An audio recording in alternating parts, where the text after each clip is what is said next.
to own you. I'm going to destroy him. You just run. I'm coming. He's only run.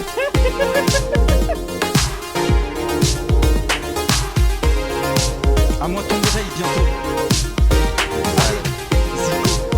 Viens par là. Oh my god. I'm not too happy about this. I'm not very good friends with that comment, but I do believe that. Your ear is mine not soon. too happy about this. Now I want to see at the end here. So this right here is my favorite part. Okay, here we go. Look at his smirk. Yeah. So excited, man. He's so excited, bro. Oh man. Look at him. His potion just came back up here too. Look at him. He's so excited. Yeah. And then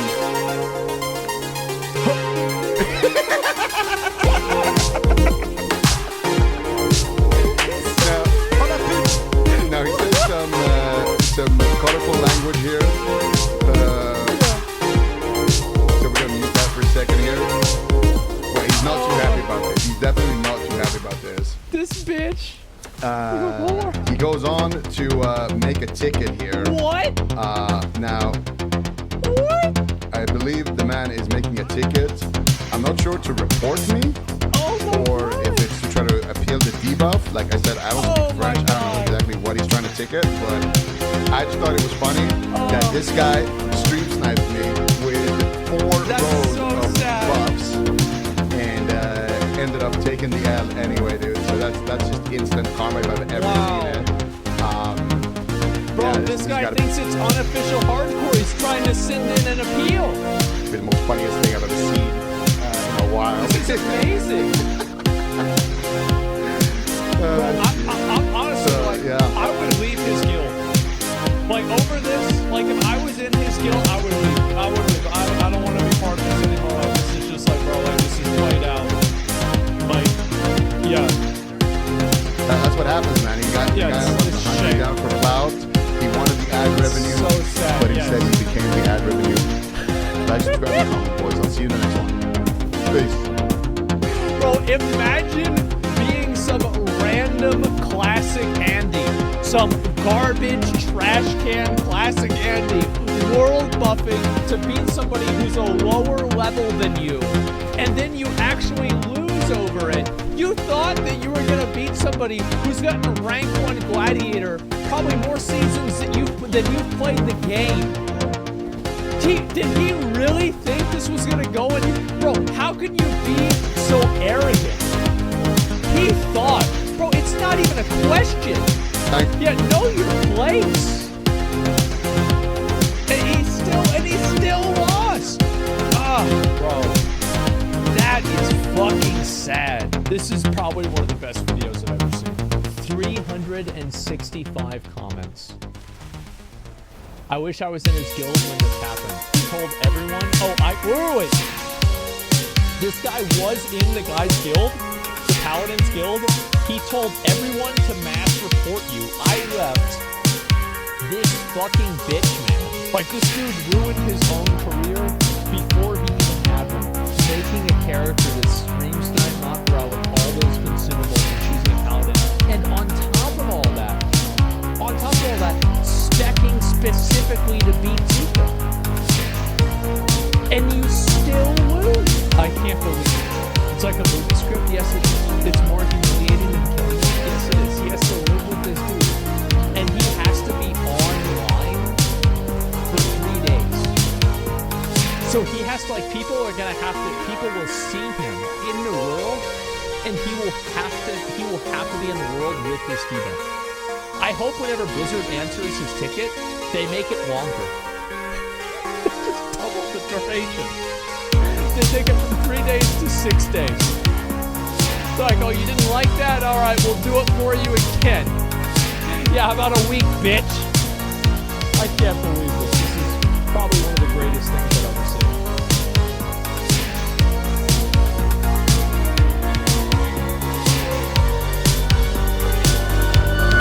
The final shot of Christopher Nolan's Inception Inception has inspired more know-it-allism than any other film image. Is Cobb still dreaming or not? Well, clearly he's back in reality. The top wobbles a bit. He finally sees his kids' faces. We actually see him arrive to this location, unlike other dream settings where he just appears. He's not wearing his wedding ring, which never appears on his finger in the real world. And Michael Caine confirmed that Nolan told him any scenes that he's in are reality. And yet, Cobb's son, played by Christopher Nolan's real-life son, Magnus, tells his father,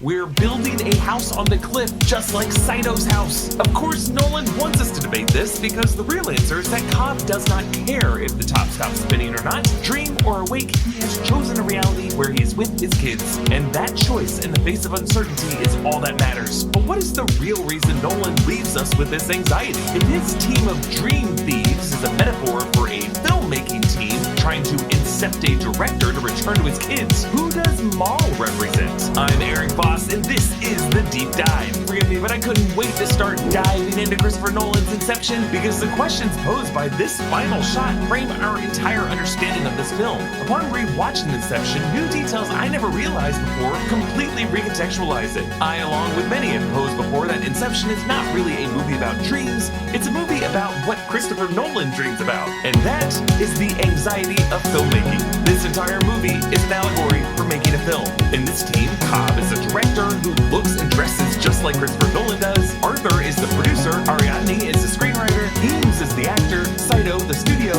Yusuf, the VFX artist. Fisher, the audience. But Maul is the one part of this equation that sticks out. She doesn't represent Christopher Nolan's wife, Emma Thomas. Emma Thomas is his trusted producing partner, his Arthur. Maul represents a force that is far, far more important to every filmmaker, and to Christopher Nolan especially. And in this analysis, I think I finally revealed Maul for what she really is to the filmmaker. The composer, Hans Zimmer, actually opens this film by blowing our goddamn eardrums.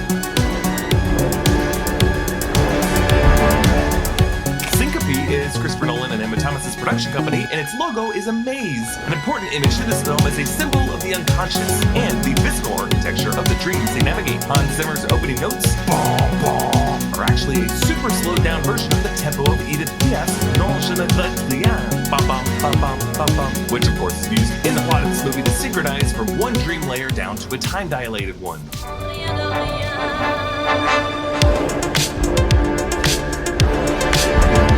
But there's even more to this than I realized, because Zimmer confirmed that the opening note is the same note as the note that we hear in the film's final seconds.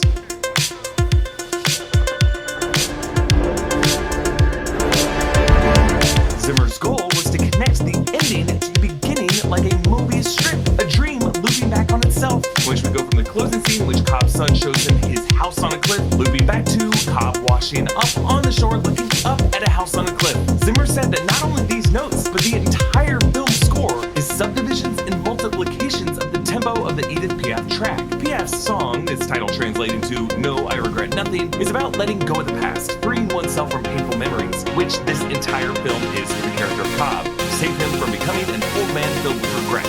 Before Marion Cotillard played Maul in this movie, she won an Oscar for playing Edith Piaf in La Vie en Rose, which just contributes to this whole movie feeling like a real-life dream. Playing these notes over the opening titles makes us feel like we are awakening from the dream of our lives into this film. Piaf's song is 2 minutes and 28 seconds long, and Inception, the movie, is exactly 2 hours and 28 minutes long, to the second. So really, the voice of Maul is behind all of this. Nolan wants us to liken this experience of watching all parts of this movie with the experience of having a dream. There's actually neurological evidence that brain activity when you're watching a movie is similar to the process your brain goes through while you sleep. The visual cortex is highly active, and the prefrontal cortex, which deals with self-awareness and logic, is dormant. So like all of Nolan's movies, especially Tenet, this isn't a movie that you should think your way through, you should just feel it. Don't try to understand it. Feel it. Film editor Walter Murch, who worked on the Godfather films, Apocalypse Now, and actually directed the movie Return to Oz before never again returning to directing, wrote in the best book about film editing, The Blink of an Eye, that we love films because they remind us of dreams. He wrote, "We accept the cut because it resembles the way images are juxtaposed in our dreams. In the darkness of the theater, we say to ourselves, in effect, this looks like reality, but it cannot be reality because it is so visually discontinuous. Therefore, it must be a dream." And so we cut from black to the opening crashing waves of a shoreline with no context of why Cobb was in that water. Again, one of the few times we actually follow him as he arrives at a location is when he returns home with his kids. So the first thing Cobb sees is a back into the puddle. He's afraid to look at their faces for fear and get trapped in a wrong reality. Now, Cobb's name is a nod to the thief in Nolan's first film, Following, and to architect Henry M. Cobb, making this Cobb an architect who builds dreams to steal. Cobb is dragged in front of an elderly Saito who asks,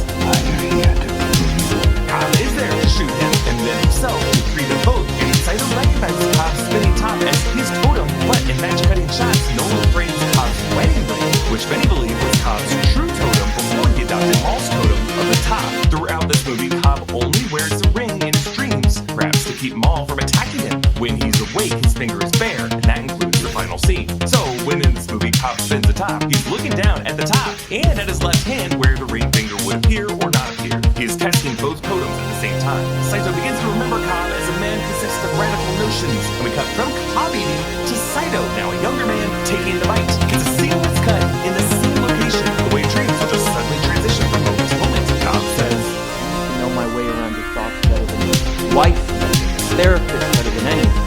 Better than your wife. Cobb knows the power of one's wife, knowing the shortcuts around one's mind.